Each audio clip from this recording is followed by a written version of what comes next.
আজকে আমার অ্যাকাউন্টে যে সমস্ত অর্ডারগুলো এসেছিল সেগুলো আমি তাড়াতাড়ি গিয়ে প্রিন্ট করা শুরু করে দিয়েছিলাম এবং তারপরেই প্রিন্ট হতে হতে দেখলাম থেমে গেল। তো দেখলাম যে রোল শেষ হয়ে গেছে। তো নতুন একটা রোল ওখানে লাগালাম এবং তারপরে আমি চলে গেলাম বক্স প্যাকেজিংয়ের দিকে। এই বক্স প্যাকেজিং আমি করতে করতে একটা জিনিস আমার মনে পড়ছিল যে এই বিজনেসটার প্রথম দিনের কথা আর আজকের দিনের কথা। সেই প্রথম দিনে ফার্স্ট অর্ডার যেদিন এসেছিল সেদিন আমরা তিনজন মিলে, আমার দুটো দাদা এবং আমি নিজে, তিনজন মিলে একটা প্রোডাক্ট প্যাকেজিং করছিলাম, তাও আধ ঘন্টার বেশি সময় দিয়ে।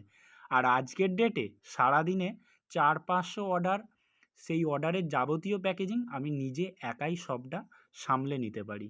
তো এই প্যাকেজিং হচ্ছে আমাদের প্রচুর পরিমাণে হেল্প হয়। প্রথম দিকে আমরা করতাম ডিমের কার্টুন দিয়ে এবং এখন আমরা ম্যানুফ্যাকচারের কাছ থেকে এই ধরনের প্যাকেজিং করে নিই এবং মিডিলে আরও কিছু বিল প্রিন্ট করা বাকি ছিল।